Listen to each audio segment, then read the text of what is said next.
Greetings and salutations, everybody. This is Jacob. Okay, so how the heck do we go about conquering this conundrum? I'm thoroughly stumped, you say. Well, get in line, join the club, take a number and have a seat, and all that jazz. This problem thoroughly kicked my butt as well. I had to look up the solution.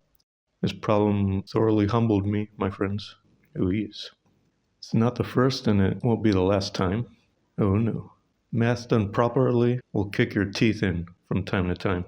And this problem is no exception. I worked frantically for days, but to no avail. Finally, I had to look up the solution. Nevertheless, I want to make a video about it because it's a fascinating problem. You can do a lot with it. You can conjure up various scenarios and variants. The sky's the limit. Oh yes. So without further ado, let's get this show on the road, shall we? Bertrand's ballot problem. So the problem is asking us to find the probability that candidate A is always ahead throughout the count of the votes. Candidate A has A amount of votes total, and candidate B has B amount of votes total, where A is strictly above B. So the million-dollar question is obviously, how do we go about calculating such a probability? First of all, let's try to answer the question of the probability that a tie of votes occurs somewhere along the count. How can we calculate this, you ask? Well, ask yourself the question, where can a tie actually occur?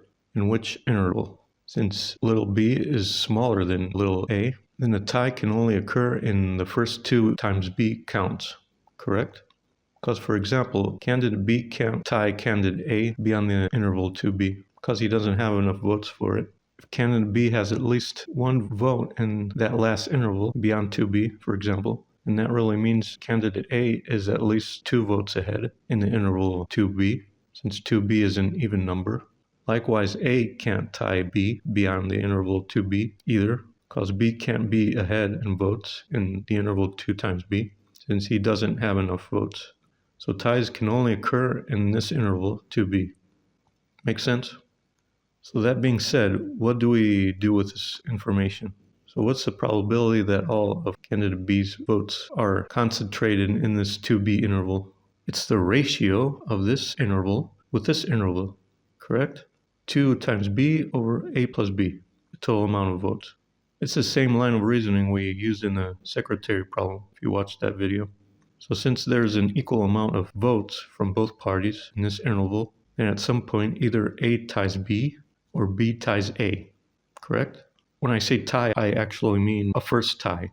Like for example, A ties B means A makes the first tie in the interval. There actually might be multiple ties in the interval. So the probability here, 2 times B over A plus B, accounts for all the tying scenarios in this interval here, 2 times B. Either A ties B at some point or B ties A at some point. It doesn't actually say where the tie occurs. Let's call this scenario event A. So what is the complement of this set? Do you remember from set theory? If not, don't worry, I got you covered. The complement of set A is the set of elements that don't belong to A, and the union of A and complement of A, which is symbolized by A prime, is a universal set, meaning all the possible scenarios that can take place.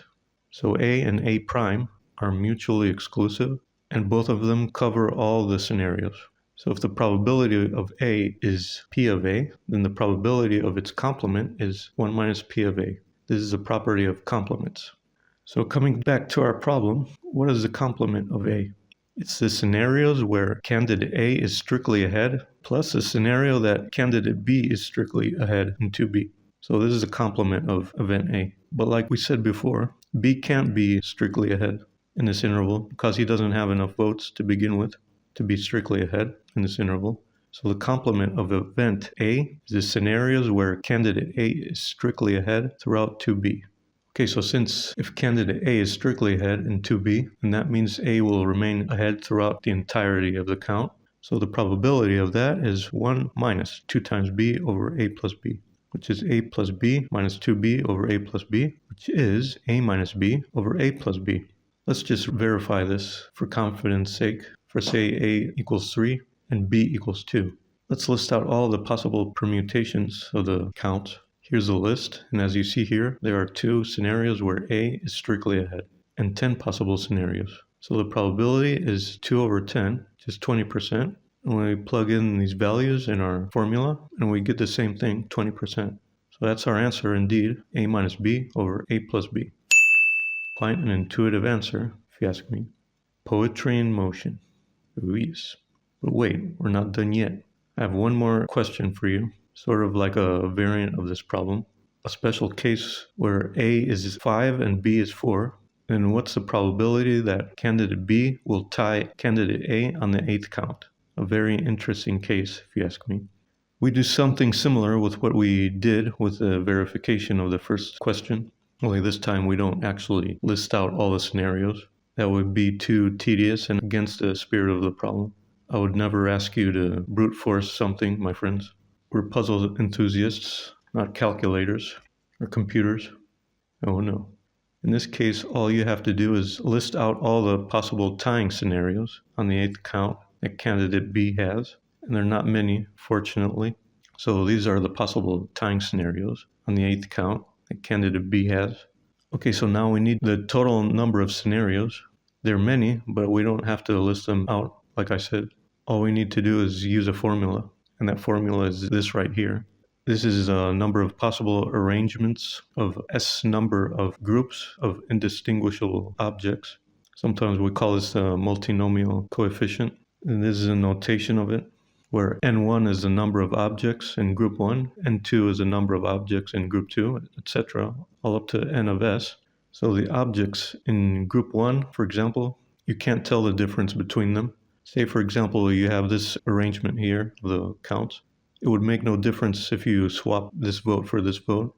It would still be the same permutation because they're indistinguishable. The candidate B votes, they're not distinguishable among themselves. So if you do the switcheroo among them, it doesn't matter, it's the same permutation. So in this case, we have 2 groups. In group 1, we have A objects, and group 2, we have B objects, namely the candidate A's votes and candidate B's votes. In this case, we have A equals 5 and B equals 4. So we plug in our values in our formula, and we get 126 total scenarios. So we divide 5 with 126 to get our desired probability, which is approximately 3.96%. That's all she wrote, my friends. That's our answer. Oh yes. What you expected or out of left field? You be the judge. So that was a fun probability puzzle, wasn't it, my friends? Like I said before, this puzzle thoroughly humbled me. It drove me bonkers, in a good way, of course. I was spinning my wheels for days, trying to solve it. I ate, slept, breathed this problem for a few days. The only thing I didn't do is dream about it. What I was trying to do was actually a little bit too complicated. I was trying to come up with an algorithm, but the solution was much simpler. So I gave in and looked up the solution finally. I'm not afraid to admit it. Although the explanation of the solution is a little different than the solution I looked at, I think my explanation is a bit easier to digest than the one I looked at. It's more along the lines of what I did with the secretary problem, another beast of a problem. Probability puzzles in general are a great source of amazement and awe. The really good ones set the synapses ablaze like nobody's business. They fire up the imagination like there's no tomorrow. All hardcore puzzle enthusiasts know that probability puzzles are a special category of puzzles. They're in a league of their own. I guess what makes them so appealing is that they can be explained in simple mathematical terms, at least most of them. They don't require advanced mathematics. Nonetheless, they're not easy to solve. That's where the magic of them comes in, my friends. Calculus, for example, even though there's some really great calculus puzzles out there, don't get me wrong, I'm not saying there aren't. But calculus as a puzzle category can't hold a candle to probability. Let's call a spade here. Because calculus wasn't really created to entertain or to amuse to begin with. It was created as a tool to solve real-world problems. So by its very nature, it's not really ideal as a puzzle category. Physics is a bit more suited as a category for puzzles. A lot of physics doesn't require advanced mathematics, for example. Oh yes. So that's pretty much it. Let me know down below if you like this puzzle, if you solved this puzzle another way. And if you actually solved this puzzle, then my hat's off to you. my friend. It's a huge feather in your cap, because this puzzle was no joke. And as always, keep those suggestions coming, my friends. The puzzle and the category suggestions. And I can use a suggestion or two in the categories of linear algebra and differential equations in particular, especially linear algebra. I'm having trouble in coming up with good puzzles in that category. That's pretty much it. Take care, you guys, and I'll see you in the next video. Bye-bye.